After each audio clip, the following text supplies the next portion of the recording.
ఈ వీడియో ప్రత్యేకించి వ్యూస్ కోసమో, లేకపోతే ఎమోషన్స్ క్యారీ చేయటం కోసమో అయితే మాత్రం చేయట్లేదు.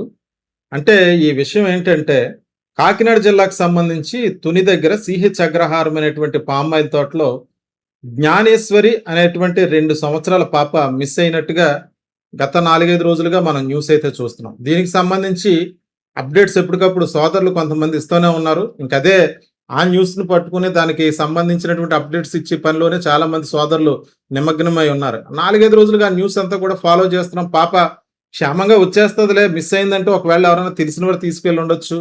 లేదన్నా ఎవరైనా కిడ్నాప్ చేసి ఉండొచ్చు. పోలీసులు దీన్ని వెంటనే ట్రేస్ ఔట్ చేసేస్తారు. పర్వాలేదని అనుకుంటుంటే రోజులు గడిచిపోతున్నాయి. రేపటికి అంటే రేపు శనివారం, రేపటికి వారం రోజులు పాప మిస్ అవుతుంది. మిస్ అయ్యి వారం రోజులు అవుతున్నాయి. పోయిన శనివారం పాప మిస్ అయినట్టుగా తెలుస్తుంది. పాప మిస్ అయిన గంట తర్వాత భారీ వర్షం పడిందని, పాపతో పాటు వాళ్ళు పెంచుకుంటున్నటువంటి కుక్క కూడా మిస్ అయిందని చెప్పి న్యూస్ వచ్చింది.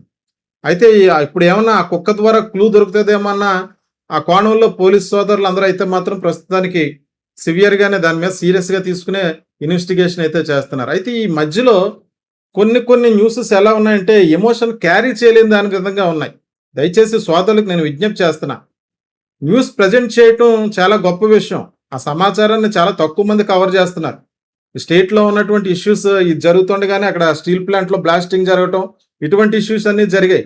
అయినా సరే కొంతమంది సోదరులు చాలా బాధ్యతగా ఈ న్యూస్ అయితే ప్రెజెంట్ చేస్తూ ఉన్నారు. కానీ ఇక్కడ ఒక విషయం ఏంటంటే, ఆ పెట్టే ట్యాగ్ లైన్స్ ఏదైతే ఉన్నాయో కొంచెం వాటి విషయంలో జాగ్రత్త వహించాలని మనవి. మనస్ఫూర్తిగా మా ప్రజా సంకల్పం టీం తరపున జ్ఞానేశ్వరి తల్లి నువ్వెక్కడున్నా సరే నీ తల్లిదండ్రుల ఒడిలోకి రావాలి. ఆ భగవంతుడిని మనస్ఫూర్తిగా ప్రార్థిస్తున్నాం. నువ్వు క్షేమంగా తిరిగి రావాలని చెప్పి మేము కోరుకుంటున్నాం. అయితే ఇక్కడ ప్రధానంగా నేను చెప్పవలసిన అంశం ఏంటంటే, ఈ న్యూస్ క్యారీ చేస్తున్నటువంటి ఎవరైతే ఉన్నారో వాళ్ళ ఎమోషన్స్ క్యారీ చేయలేకపోతున్నారు న్యూస్ చూసేటువంటి వాడు. కాసేపు పులి తినేసిందని పెడుతున్నారు. పులి చంపేసిందా అని చెప్పి హెడ్డింగ్, లేదా కొండ చిలువ మింగేసిందా, లేకపోతే అక్కడ అడవి జంతువులు ఉన్నాయి, అదంతా అరణ్య ప్రాంతం, కుక్కలు చంపేసా, పాపకి ఏమైందో తెలియదు గానీ, ఇటువంటి లైన్స్ పెట్టడం వల్ల చాలా మంది బాధపడుతున్నారు ఆ న్యూస్ చూసి. పాప క్షేమంగా తిరిగి రావాలి అని కోరుకోవటం వేరు. చనిపోయిందేమో, పులి చంపిందా లేకపోతే కొండ చిలువ చంపిందని ఎలా న్యూస్ పెట్టడం అన్నది చాలా బాధాకరమైన విషయం. దయచేసి ఈ విషయంలో సోదరులు, నేను ఎవరిని పర్సనల్‌గా కించపరచాలనే ఉద్దేశ్యం అయితే లేదు. అది ప్రెజెంట్ చేసేటప్పుడు ఇది ఒక ఎమోషన్‌తో కూడుకున్నటువంటిది కాబట్టి కొంచెం మీరు ఆలోచించి ప్రెజెంట్ చేయాలని చెప్పి సోదరులకు విజ్ఞప్తి చేస్తున్నా. అదే సందర్భంలో అక్కడ ఇన్వెస్టిగేషన్ జరుగుతుంది. ప్రెజర్ ఇవ్వాల్సిన పనేం లేదు. అక్కడ పూర్తిగా పోలీసులు క్షుణ్ణంగా పరిశీలిస్తున్నారు. అయితే కుక్కకు సంబంధించి కొన్ని న్యూస్ కూడా వచ్చాయి. కుక్క 4 రోజుల తర్వాత తిరిగొచ్చింది. వచ్చి తల్లిని గరిసిందని చెప్పి. వాస్తవానికి దానికి వెర్రెక్కిపోయింది, పిచ్చెక్కిపోయి కరిసేసిందని అంటున్నారు గానీ, కుక్కలు కమ్యూనికేషన్ చేసేటప్పుడు అంటే మీకు తెలుసా అంటే తెలుసు. అంటే మేము కూడా కొన్ని డాగ్స్‌ని క్యారీ చేస్తున్నాం, చూస్తున్నాం కాబట్టి అవి ఆ పెట్స్ ఏమన్నా సరే వాటి నోటితోటే కమ్యూనికేట్ చేస్తాయి. అంటే కరవటం అనో, చెయ్యి పట్టుకొని లాగటం అనో ఏదో రకంగా. లేదా అక్కడ జనం ఎక్కువగా ఉండటం వల్ల బెదిరిపోయి కూడా ఆ రకంగా ప్రవర్తించొచ్చు. కానీ ఇప్పుడు కుక్కకి ఏదైతే జీపీఎస్ ట్రాకర్ అమర్చారు, అది ఎటు వెళ్తుందో చూసి దాని ద్వారా ఏమన్నా ఆచూకీ లభిస్తదేమో అన్న కోణంలో పోలీసులు దర్యాప్తు చేస్తున్నారన్నట్టుగా న్యూస్ అయితే చూశాను ఒక మీడియా ఛానెల్‌లో. అదే అక్కడ ఫెన్సింగ్ దాటినట్టుగా అక్కడేదో పాప తల వెంట్రుకలు ఉన్నాయని, అలాగే కుక్క వెంట్రుకలు కూడా ఉన్నాయని అక్కడ అనేక రకాలైనటువంటి వేలిముద్రలు సేకరిస్తున్నట్టుగా న్యూస్ అయితే వచ్చింది. ఏది ఏమైనా పాప మిస్ అయ్యి వారం రోజులవుతుంది. ఆ తల్లికి ఉండేటువంటి బాధ వర్ణనాతీతం. బయట ఉన్న వ్యక్తులు మనమే జీర్ణించుకోలేకపోతున్నాం అంటే ఇంకా తల్లిదండ్రులకు ఏ రకమైన బాధ ఉంటదన్నది అందరికీ తెలిసిందే. అయితే ఇక్కడ ప్రధానంగా మనం చేయవలసింది అక్కడ ఎవరిని కూడా ఇబ్బంది పెట్టే పరిస్థితిలోకి మనం వెళ్ళకూడదు. మనం ప్రశాంతంగా ఈ దర్యాప్తు పూర్తవనివ్వాలి. పాప క్షేమంగా తిరిగి రావాలని చెప్పి మనం కోరుకోవాలి. ప్రధానంగా దీనికి సంబంధించి ఒక మాట ఉదాహరణగా చెప్పాలనుకుంటున్నాను. ఇలాగే తుని ప్రాంతానికి చెందినటువంటి ప్రముఖ రాజకీయ నాయకులు, లీడర్ అయినటువంటి ఆయన దాడిశెట్టి రాజా గారు. ఆయన కూడా చెప్పారు ఫేస్‌బుక్‌లో. అక్కడ ఎంతోమంది ఇన్వెస్టిగేషన్ చేస్తున్నారు. ఇప్పుడెళ్లి అక్కడికెళ్లి కవరింగుల కోసమో లేకపోతే దేనికోసమో బిల్డప్‌లు అవ్వాల్సిన అవసరం లేదు. పోలీస్ వర్క్ చేస్తున్నారు. ఆ పాప క్షేమంగా తిరిగి రావాలని కోరుకుంటున్నాం.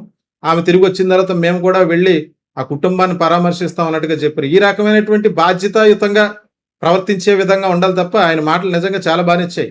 బాధ్యతగా ప్రవర్తించే వాళ్ళుగా ఉండాలి గానీ మీరు ఎమోషన్స్ క్యారీ చేస్తూ న్యూస్ ప్రెజెంట్ చేయవద్దు. పాప దొరికిందనగానే చాలా హ్యాపీగా ఫీల్ అవుతున్నాం న్యూస్ చూసి. హమ్మయ్య! దొరికేసిందిరా బాబు సంతోషం అనుకుంటున్నాం. 2 ఏళ్ల పాప అంటే అది చాలా ఎమోషన్‌తో కూడుకున్నటువంటి పరిస్థితి గదా! కాబట్టి ఈ న్యూస్ ప్రెజెంట్ చేసేటప్పుడు సోదరులు కొద్దిగా ఆహ్, ఏ యథార్థమైనటువంటి అంటే ఆ టైంకి ఏ అప్డేట్ ఉంటే ఆ అప్డేట్నే ఇవ్వండి తప్ప, లేకపోతే పులి చంపిందా, కొండ చలం మింగేసిందా, లేకపోతే ఇటువంటి ట్యాగ్లైన్స్ పెట్టి ప్రజలను భయభ్రాంతులకు గురి చేయొద్దని చెప్పేసి దయచేసి ఈ విషయంలో ఎవరు కూడా తప్పుగా భావించొద్దు. మనస్ఫూర్తిగా జ్ఞానేశ్వరి క్షేమంగా తమ తల్లిదండ్రుల యొద్దకు చేరుకోలేని చెప్పి మనస్ఫూర్తిగా మా ప్రజా సంకల్పం టీం తరపున కూడా ఆ భగవంతుని కోరి ప్రార్థిస్తున్నాం. ముందు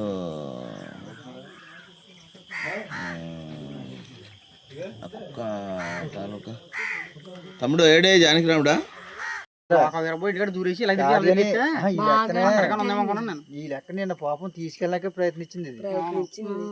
నేను తీసుకెళ్ళిన ప్రతి జనాలు చూసి చెయ్యట్టుకో. కాదు ఈ లెక్కన రాత్రి రాదు బుర్రపాడవుతుంది బుర్రపాడైంది చెయ్యట్నే గిరాకీ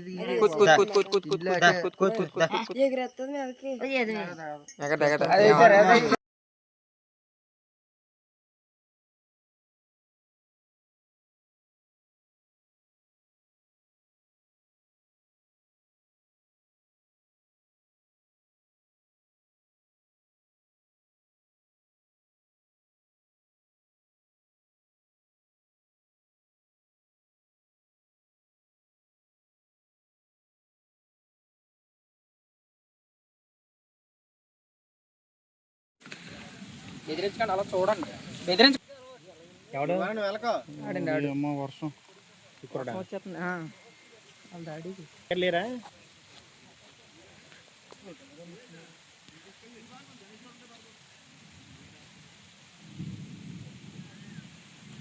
ఉంటున్నారులే.